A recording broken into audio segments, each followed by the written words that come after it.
do Senhor Jesus, irmãos. Leva suas mãos para cá. Vamos orar pelos nossos irmãos. Amado Deus e eterno Pai, em nome de Jesus, aqui está, Senhor, os teus filhos.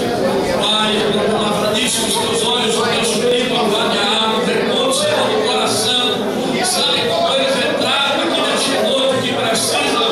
Qual é, Senhor, o milagre e a bênção que eles precisam nesta noite. Senhor, não toque sobre a vida deles. Repreende toda sorte de enfermidade, toda desânimo, toda fraqueza. Deus querido, todo problema que o Senhor possa ajudar a solucionar. Tome os teus filhos pelas mãos. Vai ajudar eles a caminhar com a força, Senhor, desta comida. Porque muito longo ainda é o caminho, Senhor. Porque a tua palavra diz que o Senhor é aquele que começou a boa obra. E aquele que começou a boa obra não parará no meio do caminho, mas concluirá. Deus querido, para que o teu nome seja glorificado. Repreendemos agora, Deus, todo espírito mau, Senhor, todo agente do diabo, todo laço armado, toda barreira que se levantou, todas as algemas, as cadeias, os aguilhões, Senhor, que sejam quebrados, desfazendo agora toda obra mal, Senhor. Neutralizamos o poder da treva, Senhor, expulsando, Senhor, todo mal nesta noite, abençoando os teus filhos, em teu nome, Jesus, em teu nome. E a igreja diz amém.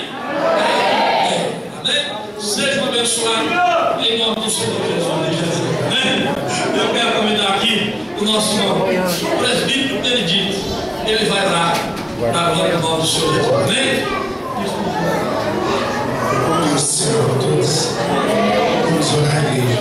Soberano Pai, soberano Deus, eu quero lhe agradecer, ó Pai querido, por nesta noite, Deus, o Senhor ter falado conosco. A importância, Senhor meu Deus, de nós valorizarmos, ó Pai, a chamada qual o Senhor nos deu. Senhor, que todos, ó Deus, que ouviram esta palavra, grave, Senhor meu Deus, no seu coração, e com o Espírito Santo do Senhor, a partir de hoje, Pai, flua de uma maneira especial, que não há deserto, que não há barreira, que não há sol escaldicante, Senhor, que nos há de fazer parar. Não, Senhor, porque o pão maravilhoso, Pai, que o Senhor nos deu hoje, esta palavra nos dá força, Senhor, para caminhar. Abençoe todos os pastores, Pai, que aqui estão, a sua igreja, o grupo, Senhor, das senhoras de orações. Leva este povo, Senhor meu Deus, debaixo da tua graça, debaixo da tua proteção, e que a tua paz, Senhor, seja imensa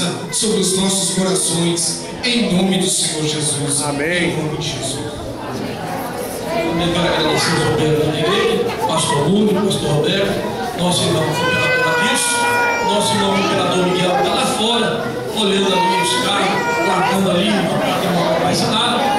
Que Deus abençoe a todos em nome do Senhor Jesus. Estenda as mãos e receba as bênçãos de Deus. Que a graça de nosso Senhor e Salvador Jesus Cristo, o grande amor de Deus, a comunhão e a consolação do Espírito Santo seja com todos hoje e sempre, todos juntos. Digamos amém.